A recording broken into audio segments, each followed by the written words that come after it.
Olá, graças e paz.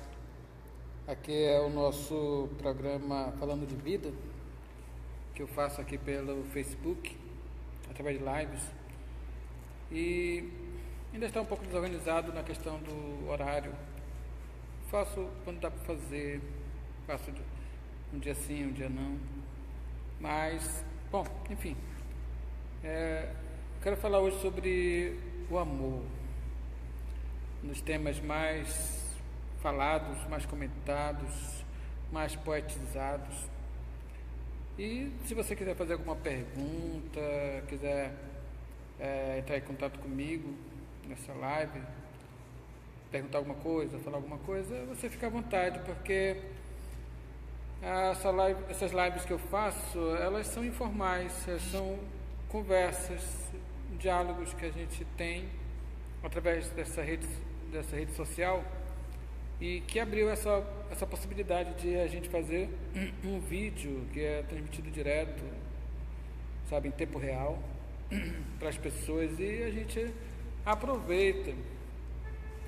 Eu quero tomar como base o texto de 1 Coríntios 13. Quando se fala em amor, se pensa logo no capítulo 13 da primeira carta aos Coríntios. Paulo ele fala aqui sobre o amor na sua representação, nas suas manifestações assim mais lindas, mais perfeitas. É um amor que a gente, quando quer falar sobre amor, quando a gente quer falar sobre amor entre os seres humanos, amor entre marido e mulher, amor em relação a Deus, a gente precisa olhar para esse texto de 1 Coríntios, capítulo 13. Acredito até que você conheça esse texto. E se você quiser abrir na sua casa, quiser marcar ele, é incrível, é muito lindo mesmo.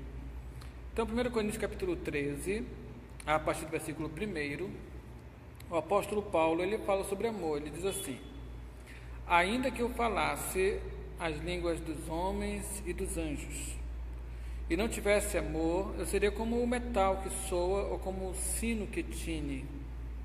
Ou seja, ele quer dizer que ainda que eu tivesse dons de falar vários idiomas, falar em línguas, falar na língua dos anjos, como ele fala aqui, se tivesse o conhecimento de me comunicar através de vários idiomas. Tem pessoas que falam vários idiomas, mas se essa minha comunicação com as pessoas não fosse baseada no verdadeiro amor, seria apenas barulho, seria apenas alguém falando, seria apenas alguém se comunicando, mas sem o verdadeiro amor.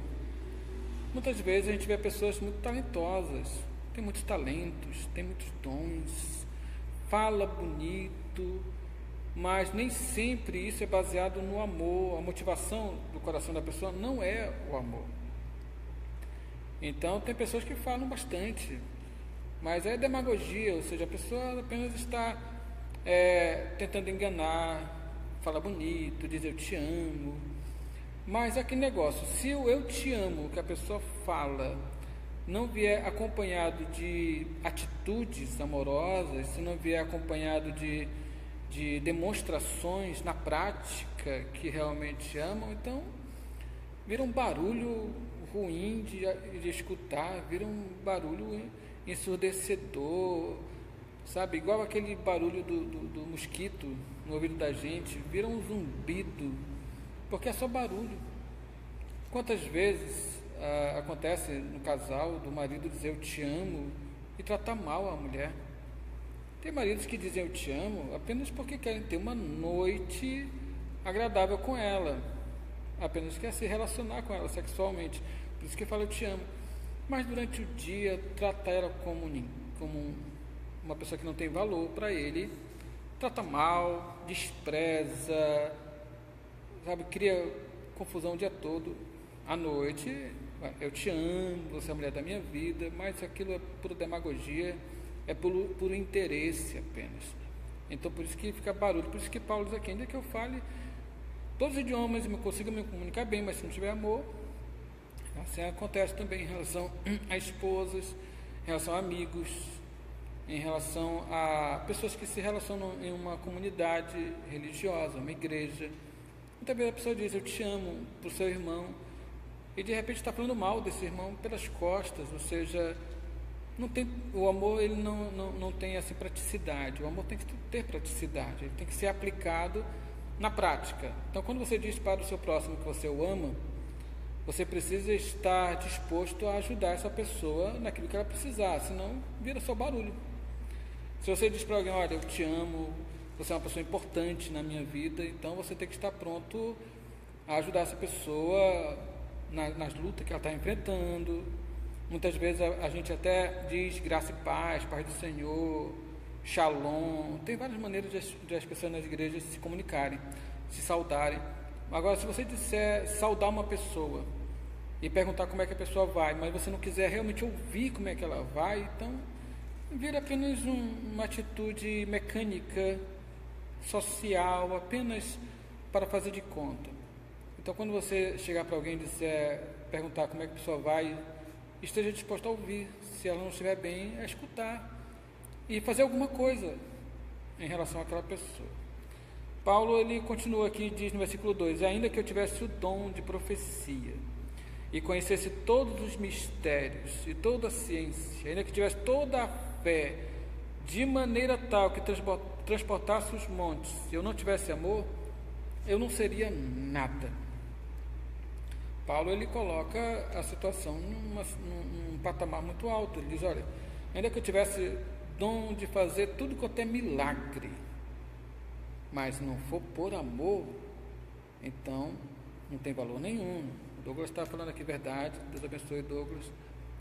E é verdade, a pessoa pode ter dons, tem pessoas que têm dom de falar bonito, fala bem, tem uma retórica muito boa, prega muito bem, tem pessoas que têm dons de curar, sabe, a pessoa faz orações, acontecem milagres acontecem, as curas acontecem, tem pessoas que falam em profecia, muitas vezes está dentro da igreja e começa a falar em profecia, eis que eu te digo, meu servo, e decantas para cá, e decantas para lá, mas saiu da igreja, puxa, é uma pessoa péssima, é uma pessoa que trata mal os outros, é uma pessoa que usa as pessoas, é uma pessoa que tem um péssimo testemunho de vida, vive como um ateu fora da igreja, mas dentro da igreja é decantas, vive como um ateu lá fora, mas dentro da igreja cai na unção. Agora, se a pessoa for para a pessoa cair na unção e se levantar a mesma pessoa antes da queda, então ela está fazendo apenas um exercício aeróbico, nada mais, porque não está alterando nada na vida dele. O amor, ele precisa ser prático, o amor, ele precisa ter uma atitude de realmente estender a mão para o seu próximo. Então, Paulo, ele fala sobre isso, não adianta ter dons. É interessante que Jesus, ele diz no capítulo 7 de Mateus, que naquele dia me dirão, Senhor, Senhor, nós não profetizamos no Teu nome, nós não operamos milagres, expulsamos demônios no Teu nome, e ele vai dizer, eu não conheço vocês, porque vocês não viveram a lei do amor, vocês não amaram o seu próximo, vocês não se importaram com o seu próximo, né? Michele está dizendo fato, amém? Deus abençoe, Michele. E é isso. Então, onde é que está a praticidade do amor? Por exemplo, o marido que diz que ama a esposa precisa demonstrar isso perdoando, tendo uma atitude, sabe, gentil com ela, ser amoroso com ela mesmo, sem interesses, sem interesses em relação à noite, mas tratá-la bem, porque a ama. Do mesmo jeito, a esposa precisa, quando diz eu te amo para o seu marido, tem que ser uma coisa que se possa ver no decorrer do relacionamento. Caso contrário, não é o verdadeiro amor, tem apenas interesses envolvidos. No versículo 3, Paulo diz assim, capítulo 13 de Coríntios, versículo 13, diz, ainda que eu distribuísse toda a minha fortuna para o sustento dos pobres, e ainda que eu entregasse meu corpo para ser queimado, e não tivesse amor, nada disso me aproveitaria. Ou seja, ele está falando sobre filantropia, ele está falando sobre a pessoa abrir mão dos seus bens para ajudar pessoas. É aquelas pessoas que dão esmolas enormes, ofertas enormes, São aquelas pessoas que entram nas variadas campanhas, né? O Douglas está dizendo, infelizmente, mas a verdade tem que ser dita, infelizmente, é verdade. A gente vê muito disso por aí, Douglas, infelizmente. Mas, como Paulo está dizendo aqui no versículo 3, sabe, a pessoa, ela muitas vezes dá tudo, diz que dá a sua vida pelos outros, mas muitas vezes não é por amor. Muitas vezes a pessoa, quando ela dá uma ajuda grande para alguém, às vezes está esperando uma retribuição maior ainda lá na frente, daquela própria pessoa. Muitas vezes ela está fazendo essa doação enorme, mas porque ela quer ser vista, ela quer ser notada, ela quer fama, ela quer ser conhecida como uma pessoa que fez uma enorme doação. E isso acaba ganhando uma promoção pessoal. A pessoa quer se promover em cima da ajuda que fez aquela pessoa. Jesus, ele fala que os fariseus eram assim, quando eles davam esmolas, eles tocavam trombeta. Era uma forma de dizer assim, eles davam esmola e ficavam falando para todo mundo: olha, eu ajudei o fulano, eu ajudei o cicrano, ajudei aquele outro mais, tudo mais. Olha como eu sou bonzinho, olha como eu sou legal, olha como eu sou uma pessoa extraordinária. E Jesus diz assim: quando você fizer o bem a alguém, sabe, que não haja uma conversinha dentro de você, dizendo: olha, eu sou melhor que o fulano, olha, eu sou melhor que aquele outro, olha, eu sou mais bonzinho, olha só, eu sou mais amoroso. É igual aquela história, a pessoa que diz: eu sou o mais humilde dos humildes, já deixou de ser humilde. Porque na hora que essa pessoa se coloca como sendo mais humilde que alguém, ela já perdeu a humildade, porque ela já está se orgulhando de ser humilde. Uma coisa acaba desativando a outra, contradizendo a outra. Então é muito importante que a gente entenda que o amor, ele tem a ver com algo muito superior a qualquer visibilidade que a pessoa tenha. O amor, quando faz o bem a alguém, ele não fica contando para todo mundo, ele guarda para si, ele entende que quando fez o bem para aquela pessoa, fez porque vive o amor de Cristo. Se por acaso o ato ele vira uma propaganda para si mesmo, uma autopropaganda, ele automaticamente deixa de ser baseado no amor e passa a ser baseado em algum interesse que a pessoa tenha. É igual as pessoas que entram em várias campanhas e elas dão doações altas em determinadas igrejas e a pessoa diz: é para Deus que eu estou fazendo, e muitas vezes não é. A pessoa está fazendo aquilo porque na verdade ela quer ser rica, ela quer conquistar alguma coisa lá na frente, ou seja, está negociando, está no processo de negociação. Quando você fizer algo, faça com a motivação correta dentro de você. A Bíblia diz que quando você faz isso, Deus, ele abençoa você. Deus é um Deus abençoador, ele abençoa mesmo. Mas quando a pessoa faz por amor e não por interesses pessoais que a pessoa tem. A partir daqui, Paulo ele começa uma descrição do amor. Esse amor aqui no grego é ágape. Existem algumas palavras gregas relacionadas com o amor. Por exemplo, a palavra eros tem a ver com o amor erótico. É o amor entre os casais. É o amor que existe entre um homem e uma mulher no sentido sexual. Já o amor ágape, ele é um amor transcendente. Ele vai além das questões físicas. Ele vai muito além das questões apenas puramente físicas do casal. Então o amor ágape, ele é o amor divino. João, ele diz, por exemplo, que Deus é amor, a essência de Deus é amor. Então quando a pessoa está conectada em Deus, ela vai receber esse amor no seu coração e ela vai automaticamente se tornar um dispenseiro desse amor. Ela vai começar a distribuir esse amor, porque a pessoa se enche de amor para distribuir amor. No caso aqui, a pessoa não recebe amor de Deus para a pessoa se achar o máximo, ela recebe o amor para distribuir para o seu próximo.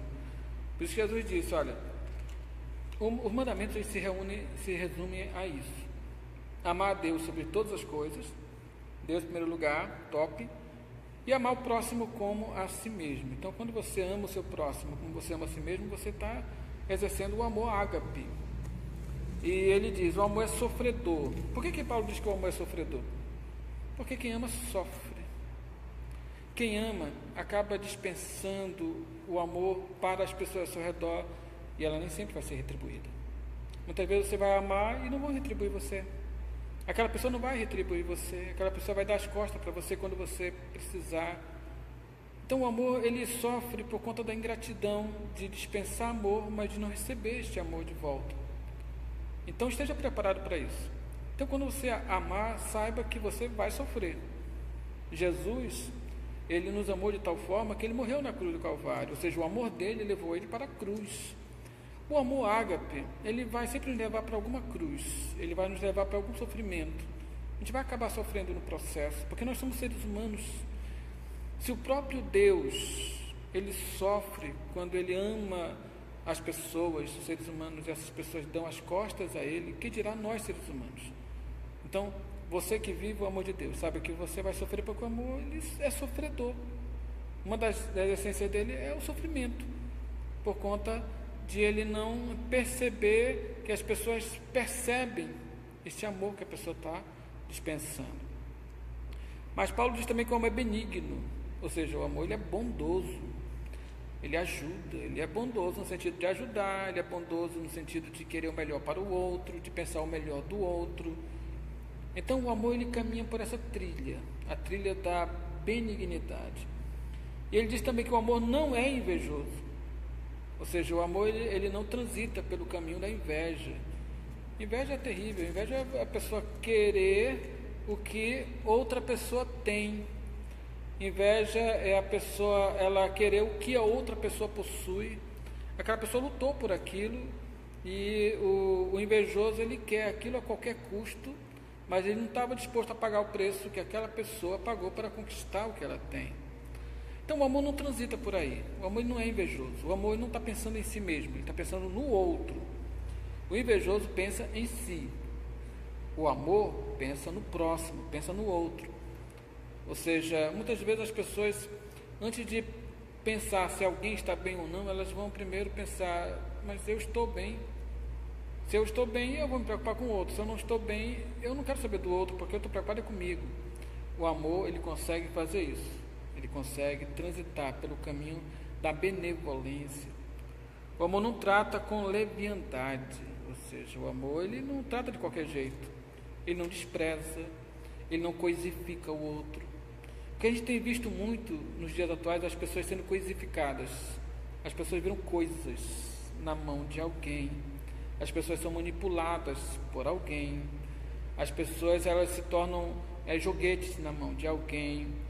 Então o amor ele não trata as pessoas com leviandade, não trata as pessoas com algo que tem pouco valor, ele não trata os outros como uma coisa passageira, ele não trata os outros como um objeto a ser usado e ser descartado depois.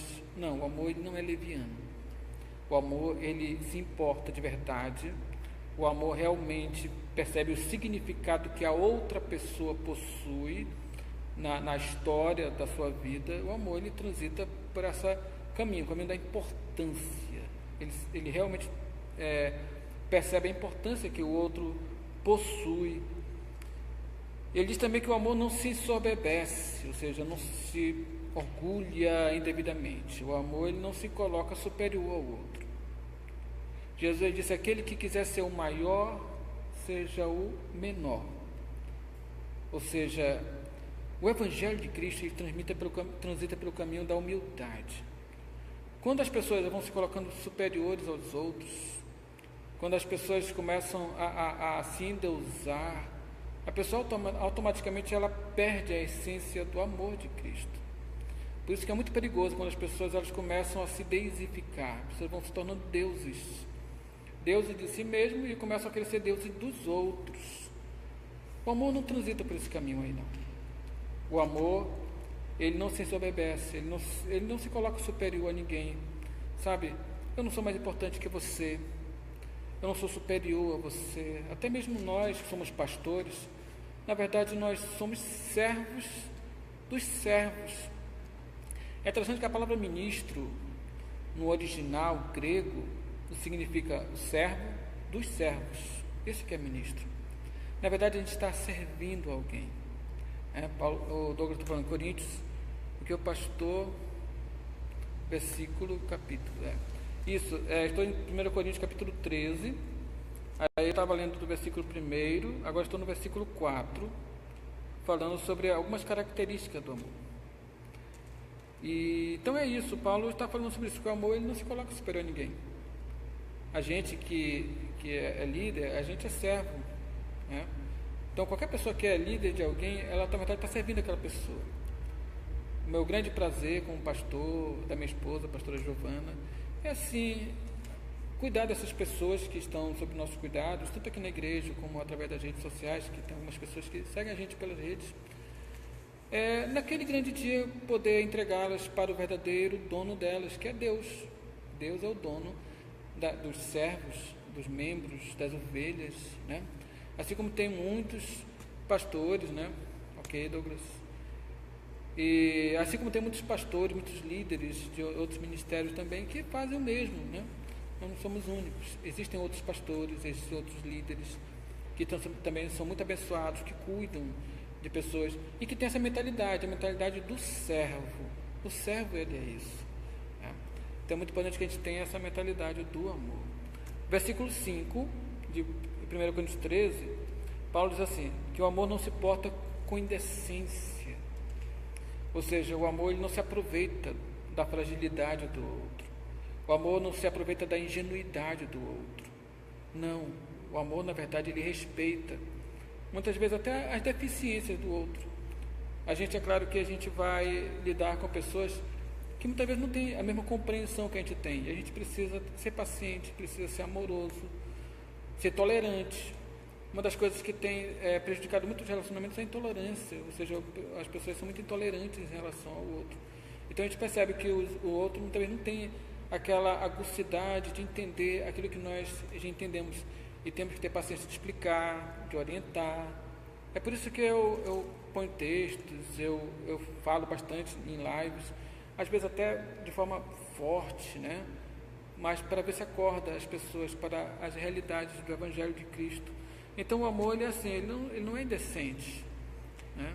O amor ele não seduz, o amor ele conquista, ele não busca os seus interesses. Olha só, capítulo 13, versículo 5. Então, aqui o apóstolo Paulo diz que o amor ele não busca os seus interesses, ele está preocupado com o interesse do próximo, do outro. Ou seja, a pessoa que ama, ela não fica pela vida tentando se dar bem em tudo. Ela não fica não anda pela vida tentando enganar, passar a perna nos outros. Ela não acorda dizendo quem é que eu vou enganar hoje, quem é que eu vou passar a perna, quem é que eu vou conseguir ludibriar hoje. Não, o amor ele não lida assim. O amor ele simplesmente acorda e diz quem é que eu vou poder ajudar, quem que precisa de mim. E esse precisar muitas vezes não é dinheiro, às vezes precisa da sua atenção. O amor ele está preocupado não em receber atenção, mas em dar atenção, em doar sua atenção, doar seu tempo, sabe, doar o seu coração para o outro, tornar o outro importante, fazer o outro se sentir importante. Quando a gente humilha alguém, nós não estamos vivendo o amor de Cristo.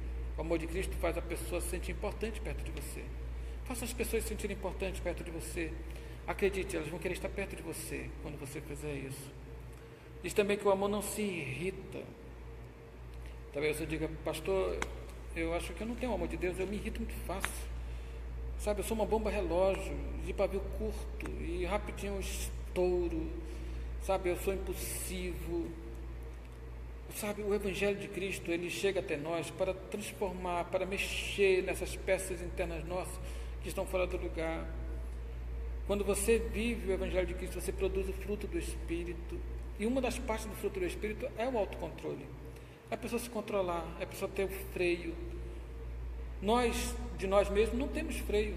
Nosso freio é uma porcaria.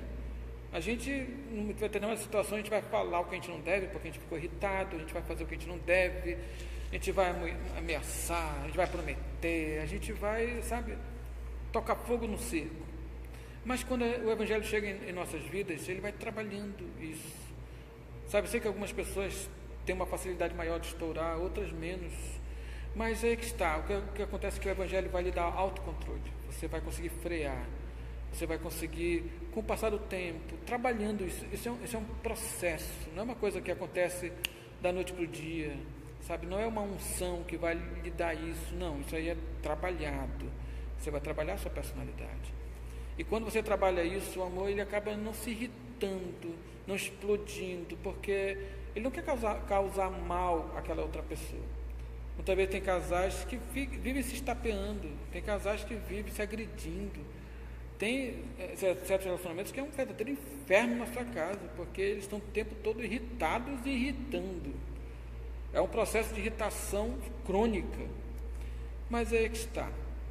Se eles entendessem o que significa o amor, eles procurariam mecanismos para sentar, conversar de mente aberta, de coração aberto, querendo consertar o relacionamento, querendo resolver as questões que deram início àquela irritação.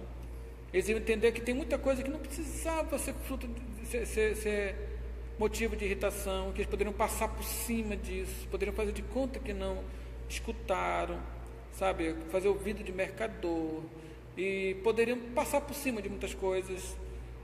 O que tem abalado muitos relacionamentos, sabe, que muitas vezes até eles se amam, mas eles não conhecem essas facetas do amor. É assim que tem casais que brigam por qualquer coisa que irrite um pouquinho que seja o marido, ou um pouquinho que seja a esposa, eles já veem nisso um motivo, sabe, para tocar fogo no circo, eles já veem um motivo para buscar panela na cozinha, sabe, e treinar, tirar o alvo de panela com o marido ou com a esposa, e começam as agressões, começam os empurrões. E tem muitas mulheres que sofrem caladas na sua casa, são agredidas pelo marido, mas, sabe, não tem para onde ir, aquele é o seu homem, e simplesmente elas vão tentando conviver e aceitar uma situação inaceitável, que são as agressões físicas dentro da sua própria casa, e entram em depressão profunda, sabe? Tem mulheres que se acabam em remédios antidepressivos, porque não suportam viver a realidade do seu relacionamento dentro de casa com um marido que vive irritado, assim como tem maridos que não suportam esposas que só vivem irritadas, sabe, só vivem cutucando, só vem tudo uma razão para uma briga. O amor ele não caminha, né, nessa direção. O amor ele vai pelo caminho da compreensão, do sentar, dar um desconto, perdoar. Se uma situação que é grave, conversar, uma situação que não é grave, passar por cima e ir para frente, mudar de assunto. Então é muito importante que os casais entendam que o amor ele não se irrita, não gratuitamente. Ele não se irrita ao ponto de chegar a uma agressão. O amor ele não vai por aí. E ele fala algo interessante aqui no versículo 5. O amor ele não suspeita mal. Ou seja, o que ele quer dizer é que o amor não fica o tempo todo pensando mal do outro. O tempo todo. Tem pessoas que mais gostam de pensar mal do outro. Ou o vizinho comprou um carro, esse vizinho está traficando. Da noite podia aparecer com um carro aqui. No mínimo é traficante. A pessoa começa a pensar uma loucura, sabe? Eles veem, por exemplo, um homem conversando com uma mulher na rua que não era sua esposa, já pensam logo, no mínimo é uma amante, e já estão combinando em que motel eles vão passar os momentos dele. Eles vão dormir. Ou seja, eles já começam com aqui, sabe, montar histórias, novelas. A pessoa é capaz de criar novelas, sabe, loucas na sua cabeça. E quando isso vira crônico, o ciúme toma conta do relacionamento, e daqui a pouco, sabe, já estão vivendo uma suspeita, os nervos já ficam abalados à flor da pele, porque a pessoa já está suspeitando de tudo. Se o marido atrasa um pouco a chegada, a mulher ela já acredita que ele está vindo do motel e que deu tempo de ele fazer o que ele queria fazer da hora que saiu até a hora que chegou. Ou seja, o marido vive revistando a bolsa da esposa. Negócio de celular, então, marido e esposa muitas vezes ficam o tempo todo fuçando um no celular do outro para descobrir o caso. Existem situações em que eles estão torcendo para ter um caso, porque eles já querem se separar. Então, se o outro tiver o caso, ele sai como o mocinho da história, ela sai como uma mocinha da história. Então, muitas vezes tem maridos e esposas que estão cutucando o celular do outro, exatamente para eles ganharem um grande prêmio, que é a confirmação de que o outro ou a outra estava tendo um caso. Existem situações assim. Não estou dizendo que não existam as verdadeiras mesmo, em que existe mesmo o caso, em que realmente a traição está se desenrolando. É claro que existe muito disso por aí. E eu acredito que uma das coisas que pode ajudar muito o casal a parar com essa paranoia é eles não terem segredos. Uma coisa que o casal nunca deveria ter, assim, senha que a esposa não sabe, do celular ou das redes sociais, ou senha que o marido não sabe. Ou seja, eu acho um absurdo, eu pessoalmente acho um absurdo, quando o marido não sabe a senha da esposa e a esposa não sabe a senha do marido. Sabe? A única rede social que eu tenho é o Facebook, e a minha esposa passa mais tempo mexendo no meu Facebook do que eu. Ou seja, se tem uma coisa que eu não tenho preocupação é com isso, né? O meu celular não tem senha. Eu entendo que existem situações que precisa ter em relação a lugares, em relação a pessoas. Não estou dizendo que não é isso. Mas quando a esposa ou o marido não compartilha da rede social da sua esposa ou do seu marido, que existe aquele segredo que aqui você não pode ver. Essa parte do celular você não pode ver porque é particular. Você não pode ver o meu Facebook porque é particular. Você não pode ver o meu WhatsApp que é particular. A pessoa começa a ter suas particularidades em relação ao marido, em relação à esposa. Isso já, aciona todos os alarmes. A pessoa pode até tentar fazer de conta que está tudo bem, entrar naquela do, ok, é a privacidade do meu marido, é a privacidade da minha esposa, mas o que acontece é que no coração fica aquela suspeita, fica, aquele diz-que-me diz-que interno, fica, aquele veneno, ele fica rolando aí no coração. Por que ele não quer que eu veja? Por que ela não quer que eu veja? Por que quando eu cheguei perto ele desligou rápido? Por que ele se assustou quando eu me aproximei? Então, isso começa a criar certas nuvens negras na mente da pessoa. Então, a melhor coisa que tem é o marido e a esposa terem um jogo aberto um com o outro. Nunca deveriam ter caso com ninguém, né? A traição é uma coisa que não tem nada que possa justificar. A pessoa não gosta, está ruim com aquela pessoa, deixa de uma vez, O ideal é consertar o relacionamento, é evidente. Mas quando a pessoa não quer consertar, a pessoa não quer consertar, mas quer ficar com o caixa 2 falado, né? O caixa 2 do Ricardão. A pessoa não quer consertar, mas ela quer ficar com o seu caso externo. Tem pessoas que ficam mantendo essas situações, né? Então tem a sua esposa, tem o seu marido, mas tem o de fora também. Ou seja, é uma coisa injusta, a traição é uma coisa que nunca deveria acontecer entre um casal. Então, por quê? Porque o amor, ele na verdade não suspeita, ele pensa bem, ele quer o melhor, ele trata o outro com benevolência. O versículo 6 diz assim, que o amor ele não folga com a injustiça, o amor ele não é injusto. Por exemplo, vamos dizer que a mulher está casada com o marido e de repente descobre que o marido está traficando. O verdadeiro amor, ele não vai entrar no tráfico também. Meu marido está traficando, é o meu marido, né? É assim que ele está colocando dinheiro para dentro de casa, eu vou ajudar ele a vender drogas também. Não, o amor, ele não folga com a injustiça, ele não gosta de coisas injustas. Então, o amor, ele não concorda com uma coisa errada. Assim como acontece muitas vezes de o marido saber que a esposa está traindo e aceitar numa boa, viver num relacionamento compartilhado da esposa com alguém, isso não existe. Porque o verdadeiro amor, ele é puro. O verdadeiro amor, ele quer o que é certo, o que é correto. O amor, ele não vai entrar pelos âmbitos da injustiça, não. E como ele completa aqui no versículo 6, mas folga com a verdade. O amor é sincero, o amor é claro. Por isso que nos relacionamentos, marido e mulher, pais e filhos, amigos, irmãos, precisa haver a sinceridade. O amor é claro.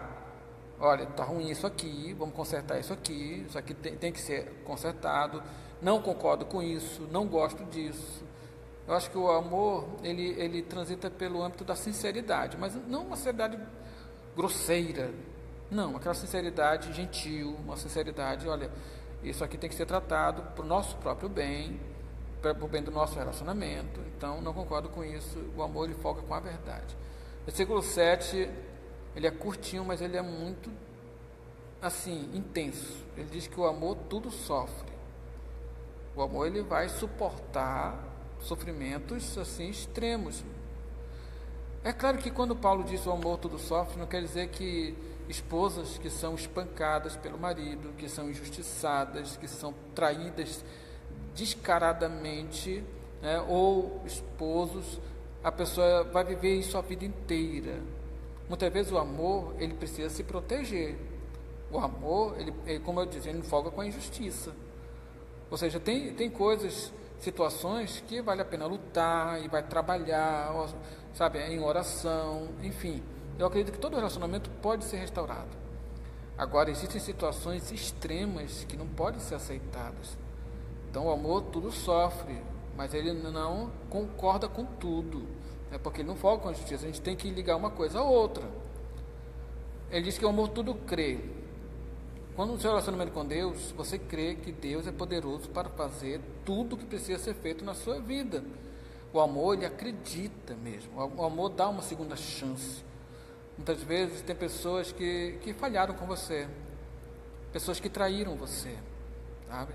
E você precisa muitas vezes acreditar quando aquela pessoa diz que está arrependida. Então acredite, o amor tudo crê. Dê uma outra chance. O amor, ele não bate o martelo e diz, olha, não tem mais jeito para mim. O Douglas falando, para quem não sabe usar, o Face é uma arma poderosa para um relacionamento. Meu Face também não tem senha, isso. Minha esposa tem livre acesso. Olha. Pois é, o Douglas concorda comigo. É verdade.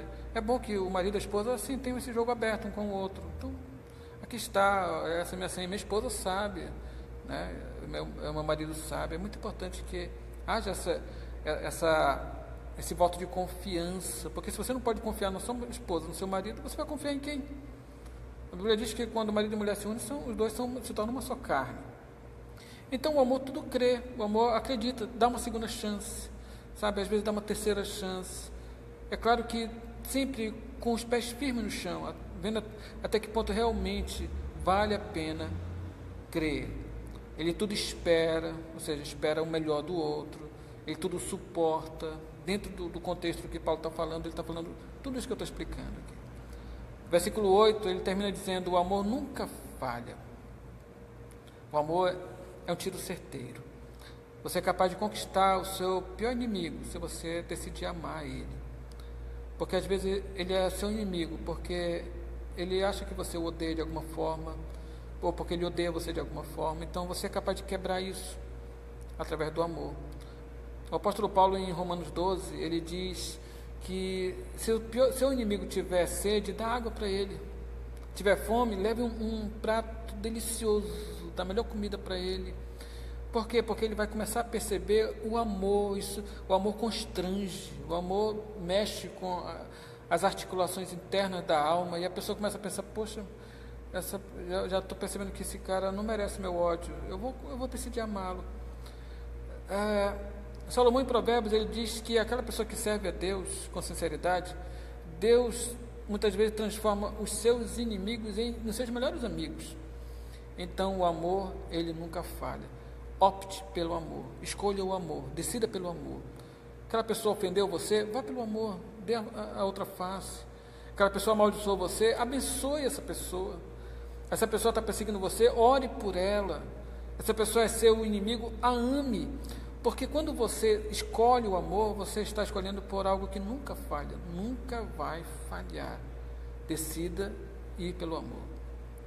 Ele termina dizendo, mas havendo profecias vão ser aniquiladas, havendo línguas vão cessar, havendo ciência vai desaparecer. Paulo está falando sobre o outro lado do Rio Jordão.